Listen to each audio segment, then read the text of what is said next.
Hər birinizi salamlayıram. Bugün Biz-Bizə podkastının növbəti seriyasını çəkirəm. Hansı ki, burada şəxsi inkişaf sahəsinin uydurmaları, illüziyalarından danışacağıq. Şəxsi inkişaf sahəsi olduqca qarışıq bir sahədə deyə bilərəm. Ona görə ki, insanların həddindən çox beyni yuyulur. Yəni zehninə çox qarışıq mesajlar, fikirlər ötürülür, həddindən çox qarışıq informasiyalar var. Həddindən çox bilgi çoxluğu var, amma eləcə də bilgi kirliliyi var eyni zamanda. Və bunlar həqiqətən də mənim canımı sıxan, incidən və bəzi həqiqətləri həqiqətən də bilməyinizi istədiyim, belə hayqıraraq demək istədiyim şeylər var ki, həmin bu podkast seriyasında da bunlardan danışacağıq. Şəxsi inkişafa başlayarkən bir çoxumuzun keçdiyi ilkin etaplardan biri odur ki, biz ətrafımızı, ailəmizi çox günahlandırırıq. Yəni çölə fokuslanıb, çöldə günahkar axtarışındayıq.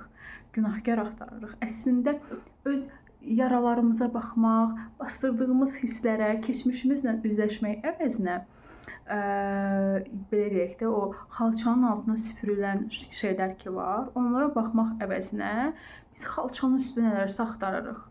Amma halbuki bir çox məsələlərin kökü gedir elə o xalçanın altında yatır. Yəni oradadır. Bir çox açar məqamlar, bir çox axtardığımız sualların cavabları. Amma biz daha çox onun çöl hissəsinə fokuslanırıq.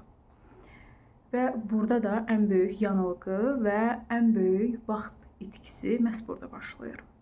Düşünürük ki, yəni mənim travmalarım, mənim yaşanmışlıqlarım, hansı ki, valideynlərimin məsuliyyətində olan şeylərdir və yəni yalnız valideynlərim məsuliyyət daşıyıb və onlar buna görə günahkardırlar. Belə bir, yəni səsləndirmələrin, belə bir fikirlərin çoxluğu olan bir sosial media var. Yəni ümumiyyətlə sosial mediada, ətrafımızda bəlkə də mütəxəssislərdən, belə də ki, sadəcə bəzi şəxsi inkişaf sahəsində olan, maraqlanan insanlardan bunu eşidə bilirsən. Amma məsələ orasındadır ki, bunlar bizi bir yerə aparmır və onsuz bir yerə aparmaq üçün də deyil, bir yerdə tutmaq və səni zəbt etmək, səni bir növ aldatmaq və bir illüziya içərisinə düşürmək üçündür bu fikirlər və bu fikirlər heç bir halda səni, yəni həqiqətə, sənin o axtardığın cavaba aparmır. Ona görə də yerində dayana bilmirsən, ona görə də içində belə sıxışmış, yəni yaxşı hiss etmirsən, rahat deyilsən, nələrsə yerində və qaydasında deyil. Bunların bir yerlərdə fərqindəsən, ruhun incinir və ruhun həqiqətən də həqiqət və doğruların axtarışındadır. Nəinki də yalandan bir illüziya, bir növ uydurmaq və ya da ki, yəni mən haqlıyam savaşına çıxmaq. Əslində ruhunun axtardığı şey bu deyil. Bəlkə də dərinlərdə sən bunun fərqindəsən və bilirsən. Amma bunu etiraf etmək çətin olur. Xüsusən də ilkin etapda. Və yəni bu etap hər birimizin kamillik, fərqindəlik dərəcəsindən asılı olaraq dəyişə bilir.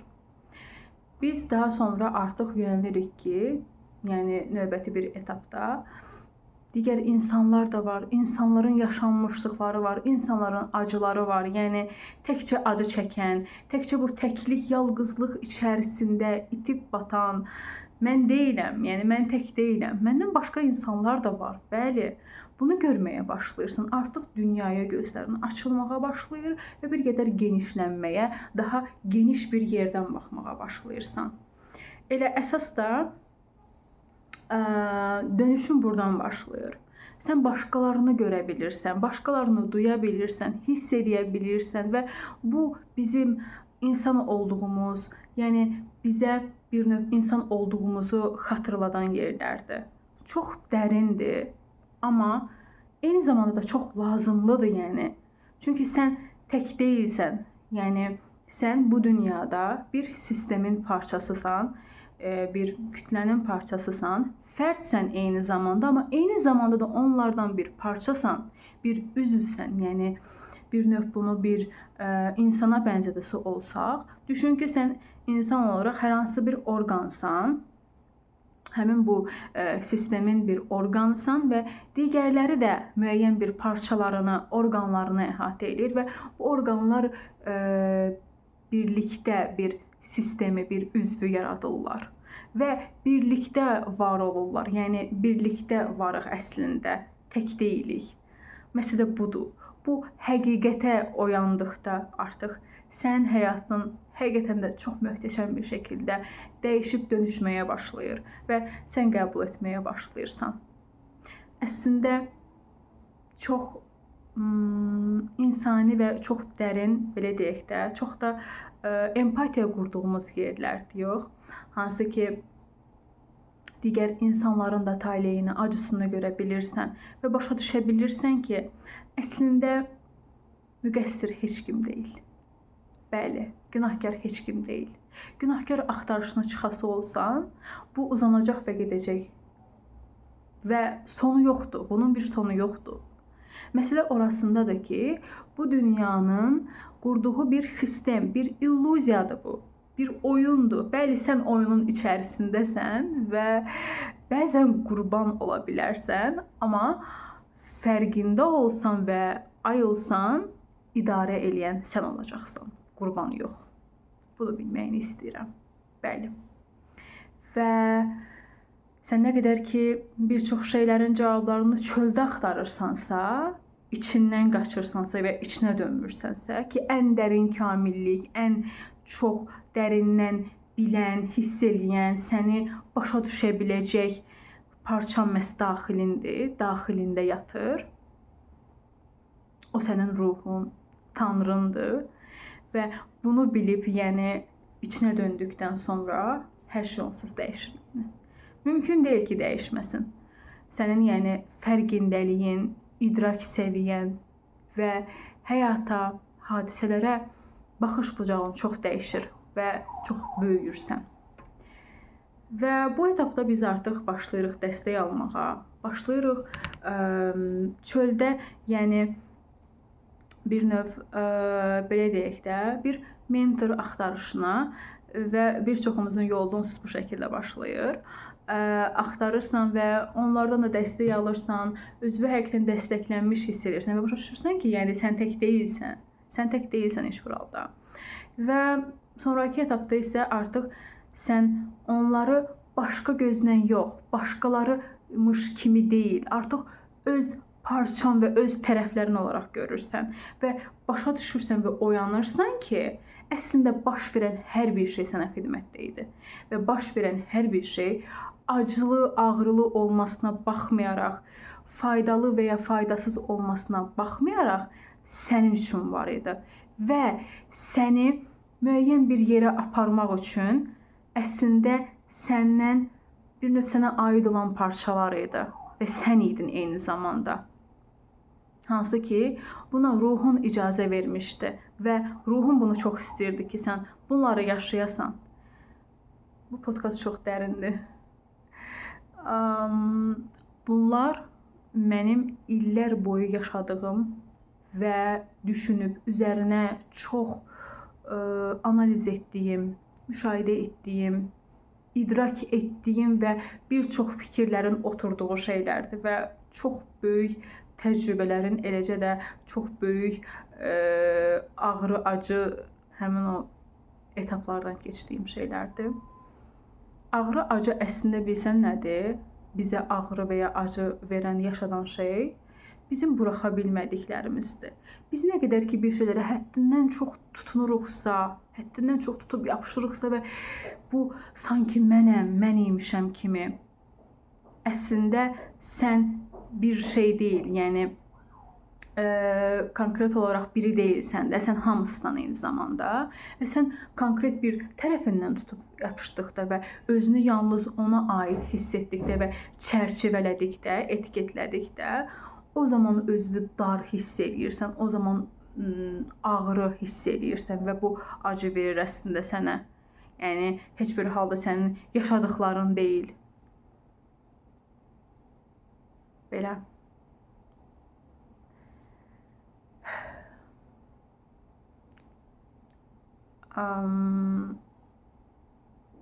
Burada bilmirəm nə deyim, amma bunu bilməyini istəyirəm ki, bu yolda heç bir halda tək deyilsən. Bu yolda sənə həqiqətən də dəstəyini verəcək, sevgisini, bir növ qollarını açacaq insanlar var. Təkcə insanlar da deyil, bilirsən. Bəzən unutduqların, bəzən görünməz olanlar da bəlkə də sənə dəstəkdir. Bunlara çox girməyəcəm. Buralar da çox dərindir. Hələ ki bunları bölüşmək istəmirəm. Amma bunu bilməyini istəyirəm ki, görünsün və ya görünməsin, həyatında biri var olsun və ya olmasın, sən elə də belə də dəstəklənirsən, yəni elə də belə də sənin o istədiyin, getmək istədiyin yol, dönüşmək istədiyin versən hər nədirsə, yəni ona dönüşməyin üçün onsuz yollar var və sənin niyyətinlə başlayır onsuz hər şey. Niyyət edib yola çıx və onsuz gələcək. O dəstək də gələcək, o sevgi də gələcək, o birlik də gələcək. Sənə lazım olanlar onsuz o yoldaykən gələcək. Mütləq ki gələcək. Mümkün deyil gəlməsin, yəni. Hər birimiz o etapdan keçirik və keçəcəyik və dolayısıyla bunları yaşamış biri olaraq sənə deyirəm ki, o yolda sənə lazım olan gələcək və sən lazım olan qədərini götürüb irəliləyəcəksən. Və burada müqayisə ən böyük yanlışındır. Çünki müqayisələrə yer yoxdur. Hər kəsin öz yolu var və necə ki, böyrəyin funksiyası ilə ürəyin funksiyası fərqlidir, amma eləcə də bir-birlərini o qədər tamamlayan bir üzv parçalardır ki, eləcə də sən də, yəni sən öz yolunda irəliləyirsən və digəri də öz yolunda irəliləyir və ikinizin də yolu, ikinizin də təcrübəsi çox dəyərlidir. Və burada səviyyə, pillə, bunlar deyil məsələ. Yəni sadəcə sən lazım olan qədər sənin bacardığın, götürə biləcəyini götürüb o şəkildə irəliləyirsən, gedirsən və sənin özünə məxsus bir tempin var. Bəli. Kimisi tısbağa rejimi ilə gedər, kimisi balıq kimi üzərək, kimisi yəni at kimi qaçaraq. Bunlar çox fərqli bir şeylərdir və hər kəsin getməli olduğu yol eyni deyil, varmalı olduğu yol eyni deyil və hər kəs onsuz bura, yəni ustalaşmağa, hər kəs bura böyümək üçün, yəni belə deyək də, çox ustad və çox yuxarı bir yerə çıxmaq üçün gəlməyib və bəzi insanlar var ki, onlar öz yerlərində qalmalıdır. Onlar da onu seçiblər və hər kəsin öz seçimi var və sadəcə hörmət elə, yəni buna. Belə. Demək istədiklərim, paylaşmaq istədiklərim bunlar idi. Hələ ki içimdən gələn qədər, bacardığım qədər bölüşməyə çalışdım. Bilmirəm sənə nə qədər faydası oldu, nə qədər toxundu və ya da ki, nə qədərini ala bildin, götürə bildin. Bunları mənə yaz, bölüş məndən. Mənim üçün çox önəmlidir fikirlərin. Belə, yenidən növbəti həftə başqa bir mövzuda görüşənədək özünə çox yaxşı bax. Hələlik.